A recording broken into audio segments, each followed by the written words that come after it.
Bonjour, aujourd'hui Isabelle Junot Show. Nous sommes au Théâtre L'Espace Go pour évidemment un événement culturel d'un mois. Alors du 1er octobre au 31 octobre, j'ai un invité vraiment tout à fait. Je suis une privilégiée en art et culture aujourd'hui. J'ai Ginette Noiseux. Bonjour! Bonjour, bonjour, Comment merci d'être là. allez-vous? Bienvenue! Très fière, très émue de ce lancement et de l'accueil qu'on reçoit pour un événement qui est important, se déploie à travers la ville, se déploie sur le web, se déploie en une œuvre magnifique signée Caroline Monet sur la façade entière du Théâtre Espace Go. Oui, donc Je suis une femme d'octobre.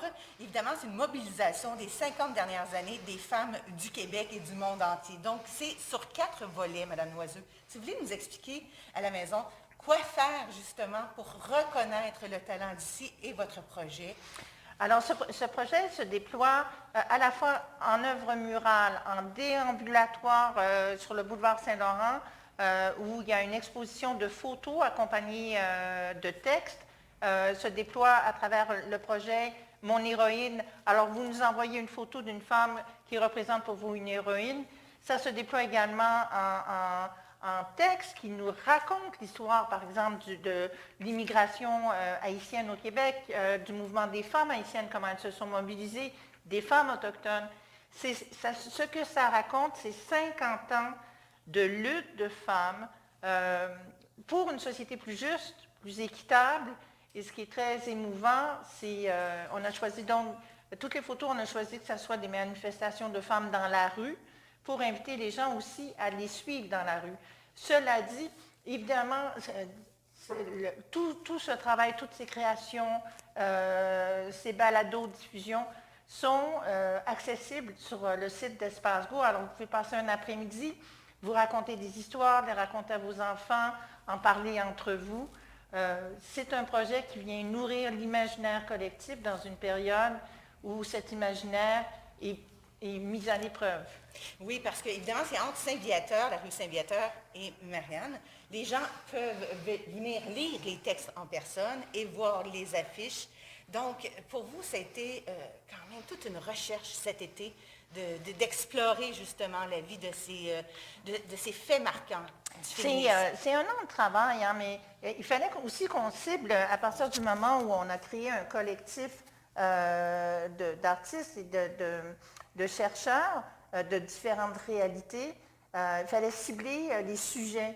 Et ce qu'on réalise également, c'est à quel point les manifestations des femmes qui étaient très présentes dans les années 70, qui ont eu un impact, qui résonne encore haut et fort aujourd'hui, il y avait peu de documentation. Mais quand on regarde toutes les photos aussi des manifestations d'aujourd'hui, que ce soit contre la culture du viol, contre les féminicides, les pensionnats, Black Lives Matter, ce sont des femmes qui sont les leaders de ce mouvement-là pour l'ensemble de leur communauté. Bien, ça crée un lien entre tous et toutes. Mais même votre présentation tout à l'heure, vous étiez touchée d'en parler. Très émue, oui. Oui. Est-ce que nous avons vraiment évolué sur toutes les facettes de la vie d'une femme aujourd'hui? Est-ce que vous pensez qu'on a fait un bon chemin depuis votre jeunesse? C'est passionnant Oui. de regarder ces photos parce que c'est des femmes très en force, magnifiques. Oui. Mais c'est très douloureux parce que quand on regarde qu'est-ce qu'elle raconte, cette photo, bien, elle raconte depuis 50 ans, les femmes luttent pour qu'on arrête de les violenter, de les brutaliser, de les violer, de les assassiner, de les kidnapper. Depuis 50 ans, qu'on soit en 1970, 80, 90, 2000, 2010, 2020, c'est les mêmes luttes. Et c'est, je pense, encore un sujet très tabou. Et ce qu'on a connu cette semaine avec la tragédie d'une femme, Joyce Aneshkwan, qui avait le droit de décéder dans la dignité comme c'est ce qu'on croit qui est acquis pour chacun et chacune d'entre nous, met encore en perspective la pertinence. Donc, la vidéo, quand même, La vidéo dit tout, mais n'en dit pas moins de la cruauté humaine. C'est autant l'homme que la femme qui peuvent nous faire du tort, évidemment. Donc, une chance qu'on a la technologie aujourd'hui pour avoir des preuves.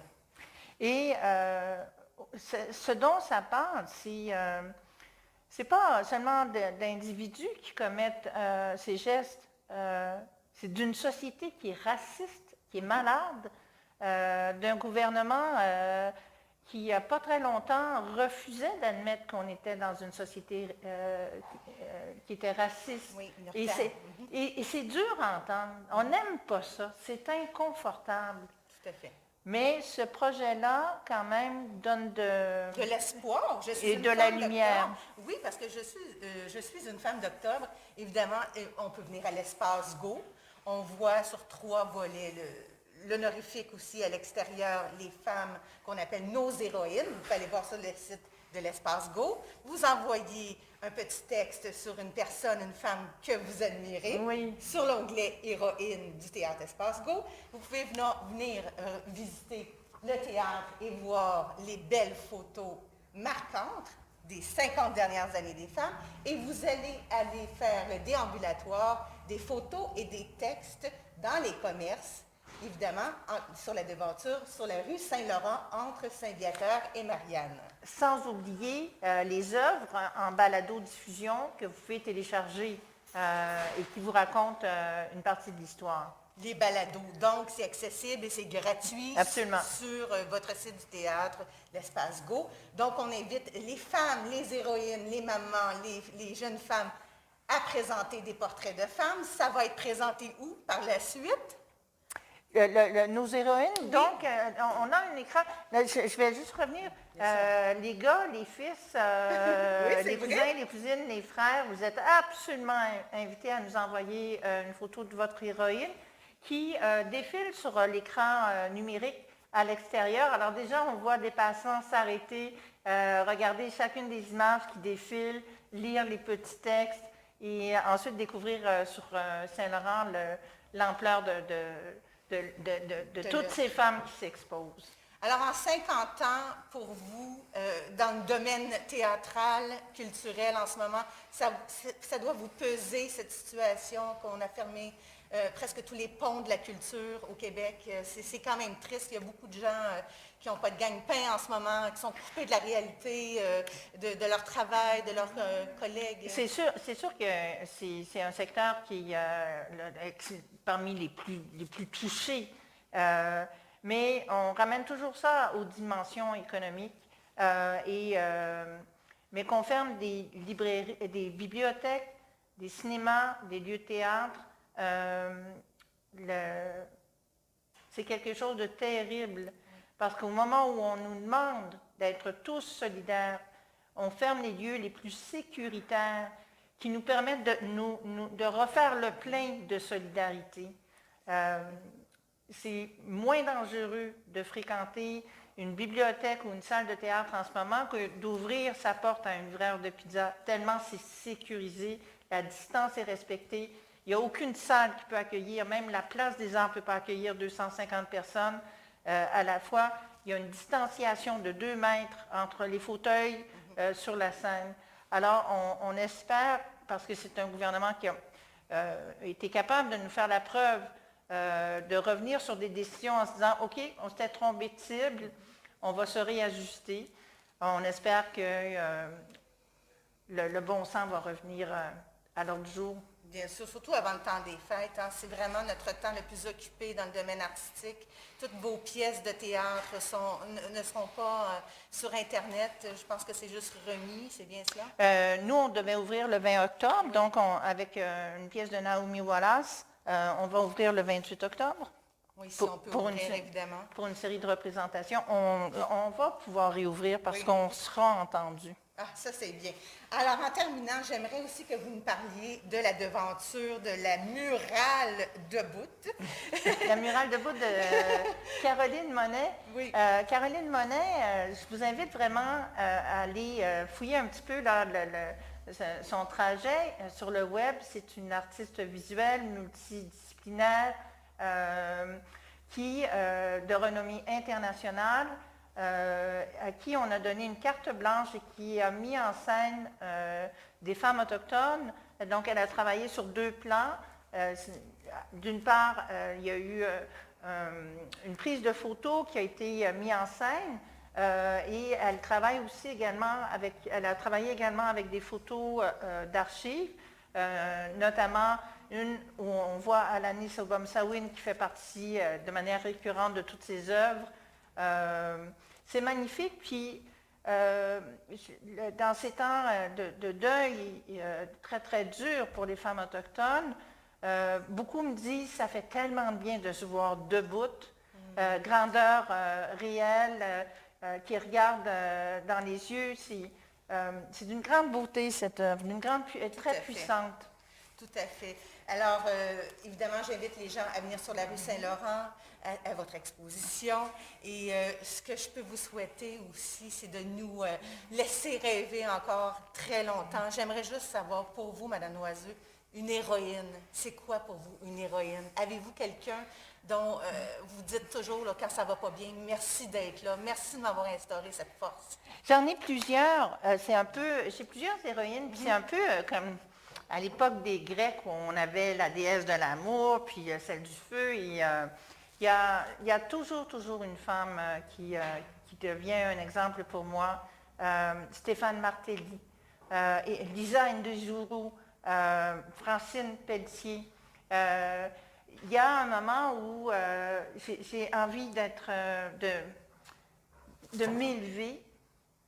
À chaque fois, je pense à ces femmes-là.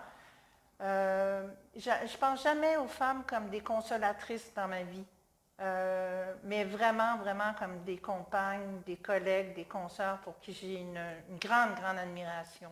Justement, vous voulez remercier votre équipe de création pour Je suis une femme d'octobre, s'il vous plaît? Oui, alors le noyau dur qui a été composé d'Émilie Monet, Marie-Lou Craft, Jenny Cartwright, les chercheurs Emeline Sirois, Alexandra Pierre, Annie Obomsawin,